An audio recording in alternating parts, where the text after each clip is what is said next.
Hey everyone, my name is Mike. Welcome to the main track. It's great to see you. It's obviously been a few months since we last chatted. I appreciate everyone's comments and questions, wondering when the next video was going to come out. I've been staying alive and well, thankfully, just very busy with some personal projects here around the house, and also been staying pretty busy with work. So in between all of that, I have been able to sneak out here to Layout Room here and there and get a few things done. As we get back on track today, I wanted to show you some of the progress I have made and some of those little projects that have been coming along recently. So we're going to start our tour right here at the 5th Street crossing. A couple of episodes ago, I installed these grade crossing signals.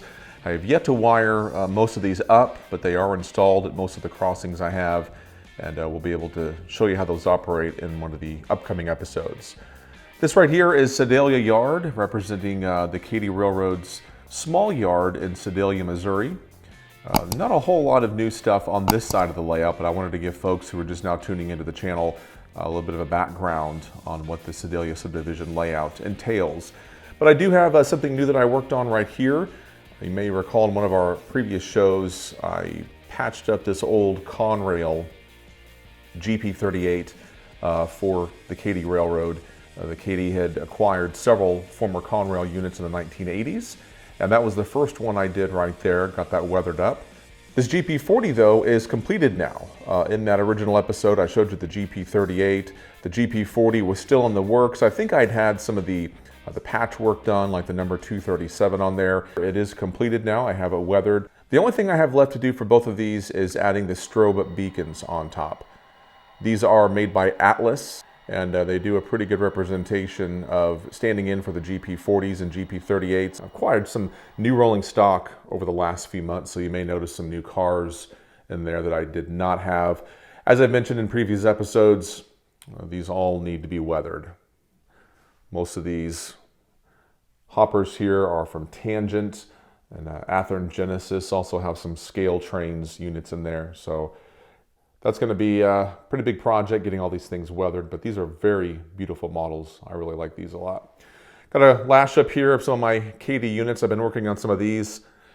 I had the GP39-2s already. These are Athearn Genesis locomotives. GP39-2 is definitely my favorite locomotive model on the Katy, and I've got a few of those. And I've added the new GP38-2s. You see number 320, got number 313 right there. Also got some additional ones still boxed up that I've not taken out yet, but just like the rolling stock, it's going to take quite a bit to get these all weathered up. I'll tell you what, these sound really great. 5 locomotives here all coupled together when I have the sound on, but that's pretty overpowering when it comes to the audio, so I've turned that off right now just for this video so you can actually hear me talk. Coming down here, US 50 overpass, Missouri Public Service Power Plant. This right here was one of the structures we constructed on one of our previous episodes, the rival manufacturing. And I do believe the last episode that we left off on was this grade crossing right here. In that previous episode, which I'll link right above, I kind of talked about the grade crossings in Sedalia. The Katy main line sliced across the city at a right angle. And so as a result, there were lots of intersections that were pretty much cut in two by the Katy tracks right there. And so one of the more unique setups was the grade crossing here between Ohio Avenue and 16th Street right there. You can kind of see how the Katy line cut across that intersection. We've got some additional items that we have completed. This right here is the Corner Lounge. That is a bar, and that's just a watering hole where folks would go to have a beer, maybe after getting off the shift at the rival manufacturing plant or whatnot. But you can see I have completed that. That was originally a Walther's ranch house, and I was able to kit bash that pretty heavily to get what I needed. Now with most of my structures, it's not a 100% representation on that. It's, as I call it, close enough. I was able to get some photographs thanks to my friend Dan Dawson and some other ones I obtained on the scene over recent years.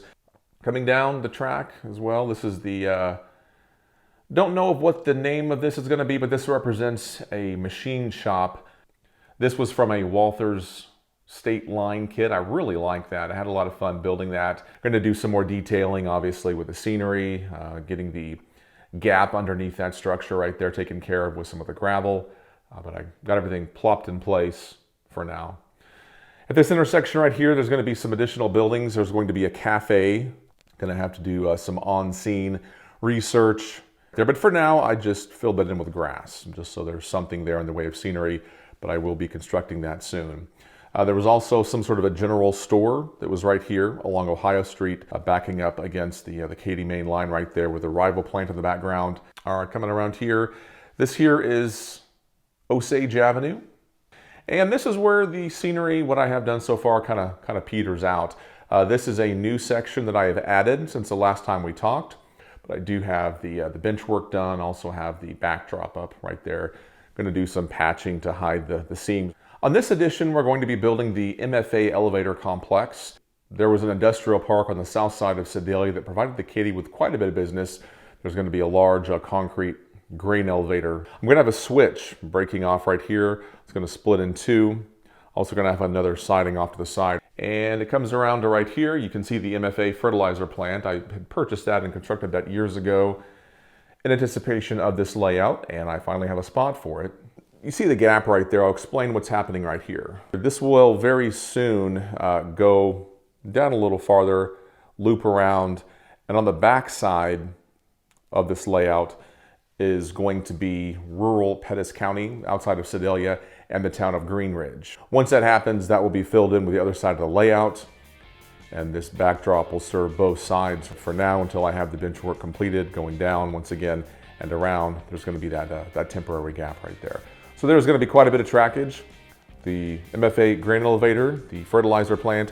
Right around this curve is going to be Fisher's Concrete, so that's going to be a destination for some of those shorter hopper cars. And then there's also right here going to be the US 65 overpass. So yet another bridge. So what this will eventually entail is lowering this section of the layout. We're going to have to do that to get the track up. But that's going to represent the Highway 65 overpass right next to the Missouri State Fairgrounds, something very familiar to the people that live in Sedalia. So this is going to provide a lot of switching opportunities. I'm really excited to get that down. I've got the turnouts on order. I already have all my flex track and the roadbed on the way. Looking back right here, I failed to show you the Grand Avenue grade crossing. As you can see, the scenery is not done. And this is Clinton Road. I just have the road pieces in there just to get a good idea of where those are going to need to go, where the grade crossing will be. Grand Avenue, representing a crossing that I lived nearby when I was in Sedalia growing up as a kid, watching the Katy trains. The Grand Avenue was about a block away, so I've got some fond memories of watching the trains. So as you can see, it hasn't exactly been the busiest of months here on the layout, but I have been able to get a few little things done, especially with the bench work on that new addition where the grain elevator complex is going to be.